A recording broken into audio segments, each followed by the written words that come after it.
Okay, today we're going to talk about correlations, and then we're actually going to use our graphing calculators to help us with some what would be difficult calculations if we had to do everything by hand.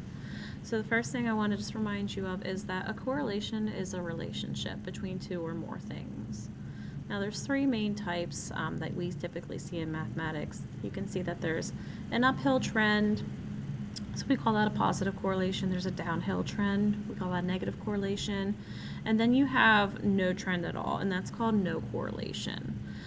So it's just important to remember that sometimes kids are like, negative means bad. That's not true. Think of something that you would like to see less of that would make life better. So for example, if this was the amount of people that had cancer in the US, a negative correlation would be a great thing to see. As time goes on, it goes down. Your gas prices, cost of living, right? It can go both ways, so it depends on what you're comparing. All right, so back in Algebra 1, typically what we do is we have kids collect data, you graph it, and then you're supposed to draw a line right through the center of all your points as best you can, and that is called the line of best fit.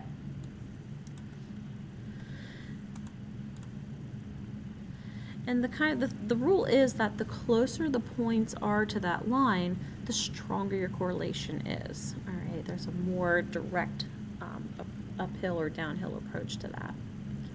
So I just have a couple examples of some correlations that you can see here. We definitely have an uphill trend, and you see how close these dots are together. They're really, really jam-packed. That is what we call a strong positive correlation. So the closer those points are, the stronger the relationship is. Now we can see with these ones, there's definitely kind of an uphill trend going on, but those points are much further apart than they were before. So we would call that a weak positive correlation. So more space means weaker. The closer they are together, the better. So then obviously if it goes downhill, same idea, except we'd say negative. So strong negative and then weak negative. So the old-fashioned way of doing your line of best fit was you would have to draw a line through the center of your dots as best you can. Then you would pick 2 points on the line, and then you would have to follow what I call your case 3 steps, and that's when you get your slope and your y-intercept. So we would tell our kids to draw a line through the center, pick 2 dots on your line, and then go ahead and get me M and B. And so there was a lot of work that went into it. And that's nice when you're trying to learn how to do it and what it means and exactly how it works. But when you have a lot of data, like what if you had like 100 points that you had to graph, and what if the numbers are really big and ugly? That's not so handy anymore. So in Algebra 2, we teach our students to turn to technology. So this is a standard graphing calculator. Now, different models exist, just like everything else in life. This is a TI-84 plus CE Collar Edition. All right. If you have a TI-83, a TI-84, an 84 plus, an 84 silver, basically TI-83 and up, this will have this ability on it. There are some other calculators out there that might not be up as high as 83 that can still do minimal things. So each calculator is a little different. But most of them have the same functions somewhere. Now, these are all the buttons that we're going to be hitting today. I'm not going to go through and read through all of them. We're just going to do a problem together. This is more for when we break up and start doing labs. If you're like, oh crap, I forget which button do I hit to do that. This is just a reminder of the buttons that you have to hit. All right, before we go ahead and use our graphing calculators, you're going to see some new letters today, and one of those is the letter R. R actually stands for correlation coefficient. That is basically a measure of the strength of how one point moves to another. Now there is a big ugly formula for R. If you ever have a moment, you should Google it and just check out just how insane it is. Now we don't use that. The calculator has it programmed in, and we just look off the calculator. But R is not as useful as R squared. R squared is called the coefficient of determination. That is the one that will tell you how strong your correlation is overall. So that kind of measures the strength of all your points. Like, how do they all vary from that line? Collectively, are they close to it or far apart? So it's very difficult in Algebra 2 to explain to students the difference between r and r squared because you haven't taken statistics. So if you take stats, that's probably where you'll hear more about r and r squared. All I really need you to know when you're in Algebra 2 is that we use r squared, not r, to tell us how strong a correlation is. It's going to be written in decimals, so if you see 1, that means 100%. That means that every single piece of data you have fits perfectly on the same line. So chances are, in real life, that's not going to happen. Not everything is projected. If it's projected, that doesn't mean it's going to happen. It's just the chance of it happening. All right, so we would call that a perfect correlation. Like I said, you're probably not going to see 1, but you will see some decimals close to it. So the stronger the correlation, the closer to r squared being 1 you would see. So if you have like 0.96 as your r squared, that's pretty darn good. That means basically the strength of your correlation is 96%. That's really good. If you see 0.06, that means your strength is only about 6%. That's a pretty weak correlation. So we're going to go ahead and do our first calculator approach to a line of best fit. Now in calculator world, we call this a linear regression.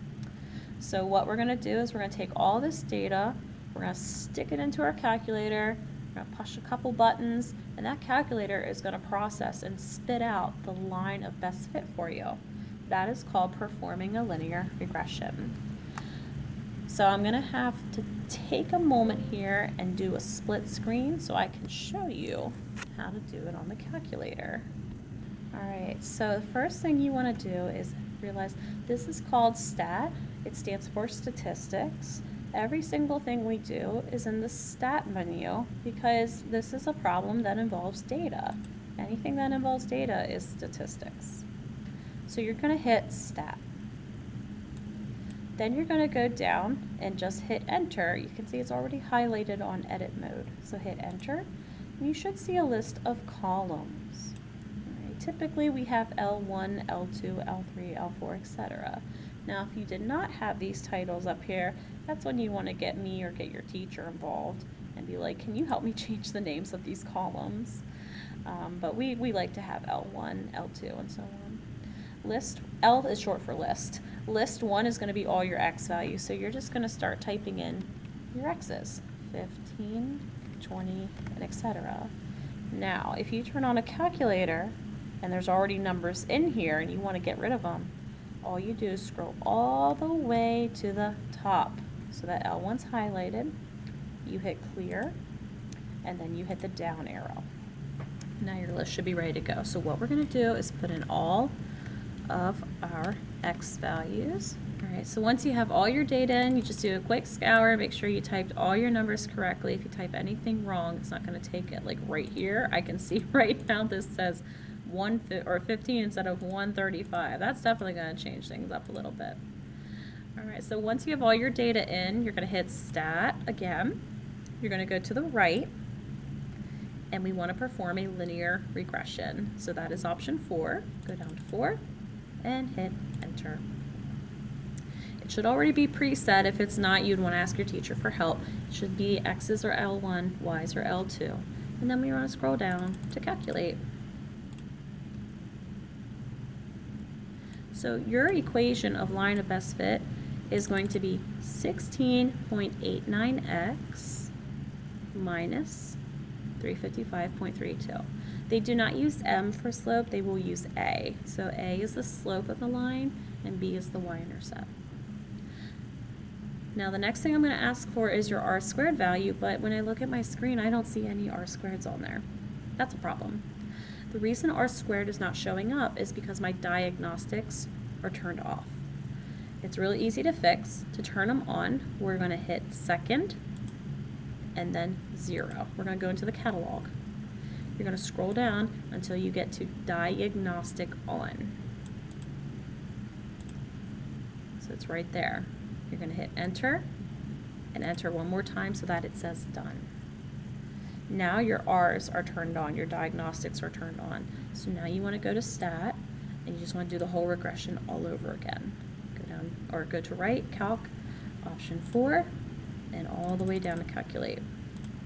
And now you can see that the R's are there. So again, we don't care about R in this class. We're going to look at R squared. So check out your R squared value. It is 0.57.